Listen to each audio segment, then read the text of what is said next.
Hello everyone, happy Sunday, and welcome back to the Fit Feed by Reed. I am here today with another episode of Little Things I Am Loving. So today I'm going to dive into a couple food items that I'm really loving on this 21-day sugar detox that I am still on. I'm going to cover off on a supplement that I've actually added into my routine to help me fight through cold and flu season, as well as kind of a unique item that actually helped me through a recent, very small injury that I experienced. So we're going to dive right on in.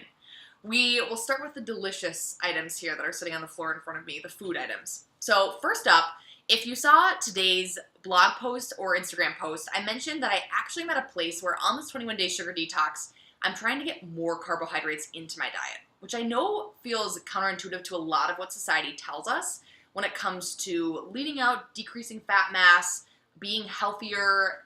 Carbs have been demonized in a lot of ways, and at the end of the day, we all function best on different plans, right?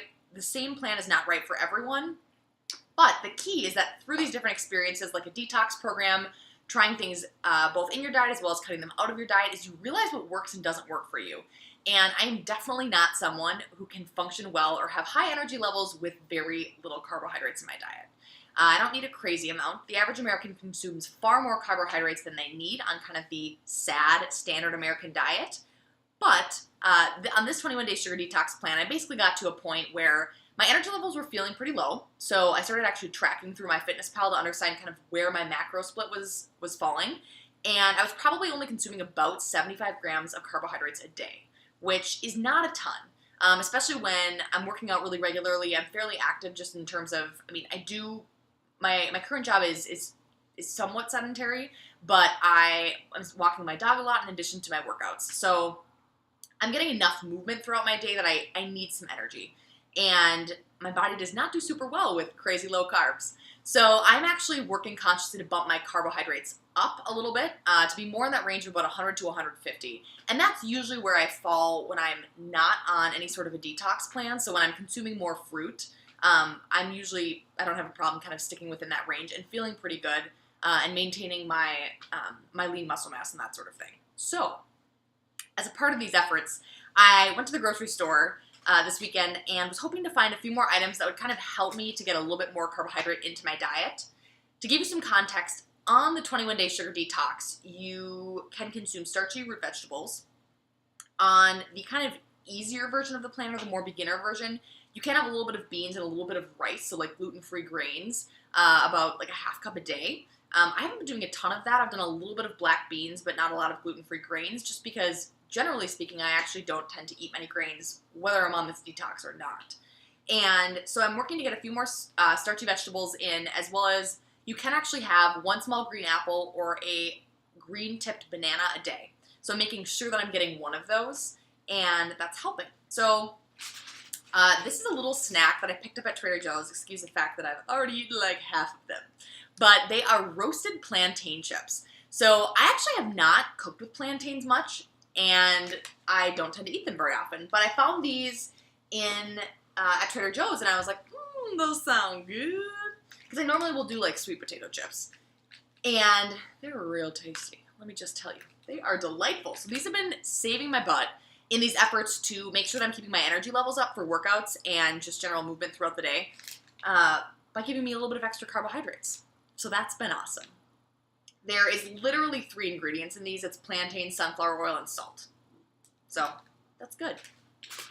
Sunflower oil is not the world's most ideal. Vegetable oils tend to be slightly more processed than, say, an avocado oil, a coconut oil, or an olive oil, but not everything in life can be perfect, you know? So plantain chips, digging those. The next food item, if you follow me on Instagram, you've probably been able to tell this just from the number of posts that I've made recently with food smothered or drizzled in almond butter. I am loving this stuff. This is from Costco, so it's a nice big size jar for a pretty good deal. Almond butter can get a little bit expensive depending on where you purchase it. I do tend to actually rotate my nut butters, so I'll consume cashew butter, I'll do almond butter, I will do sunflower butter. Once in a while I'll throw peanut butter in there, kind of depends how I'm feeling and what I'm in the mood for, but this almond butter, it is so good. I think that I've maybe a little bit at this point, consumed so much almond butter in the last couple weeks that I'm just like, I need a little bit of a break. But if there was one food I could consume for the rest of my life, it would be almond butter. So fun fact of the day. My next item here is a supplement that I've added to my supplement regimen specifically for this cold and flu season. I know that there's been a ton of sickness going around, and I'm trying to stave that off. I'm trying to not get sick. That's the goal. So I know that I mentioned this a while back, but I have actually been taking a shot of apple cider vinegar every morning, and I have also added elderberry to my supplement regimen. So elderberry is actually a pretty well-studied herbal supplement that is proven to really help in keeping colds and flus away, as well as decreasing the length of your cold or flu if you do already have it. So I have been really, really liking that. So far, I have not gotten sick. Now, I don't want to jinx myself. I did wake up a little bit last night, and I was kind of like, I feel a scratch. Oh, dear. So I basically went and took more elderberry, took an extra apple cider vinegar shot, put on my humidifier, and chugged a bunch of water, and went back to sleep. So we'll just keep doing that till cold and flu season's done, which would also correlate with warm weather. So ideally, that can come any day.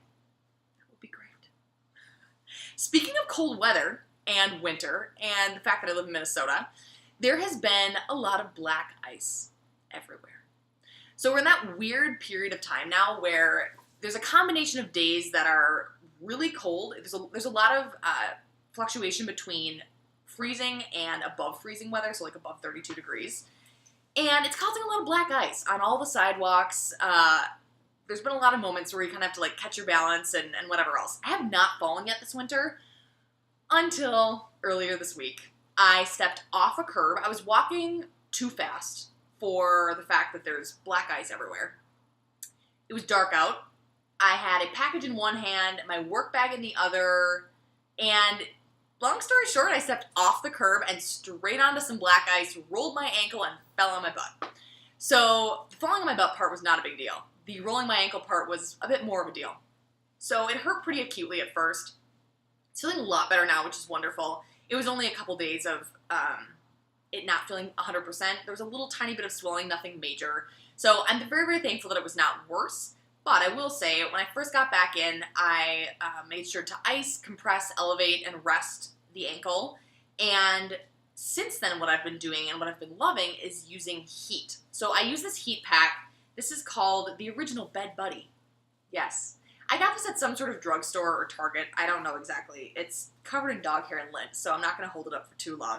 But it is basically this like warm pack that you put in the microwave for about 2 minutes, and it just gets so toasty. So what I'll do is I'll actually wrap it around my ankle and just fall asleep with it on.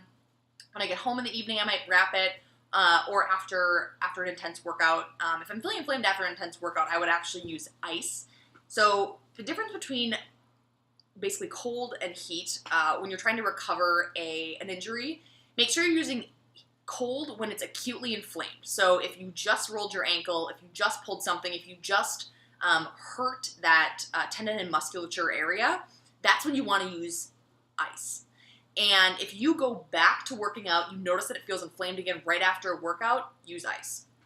When you're in a place where it does not feel acutely in pain and you're in more of that recovery stage, that's when you want to use heat to kind of help speed up that recovery process. So this little bed buddy has been coming super in handy for me. I actually, too, some mornings, just because I'm a wussy in the winter, will wrap this, I'll heat it up and I'll wrap it around my neck just while I get ready in the morning. While I sip coffee, while I put on makeup, while I blog, whatever it happens to be, I'll just wrap it around my neck because it feels so cozy, and it's really quite delightful. It's a nice break from the freezing cold, you know? Us Minnesotans. So those are my 4 items that I am loving right now, and as always, I love hearing from you guys, and there'll be more Little Things I'm Loving episodes coming your way soon. So feel free to check out some of the content that was shared this weekend on the blog, and we'll talk to you guys soon.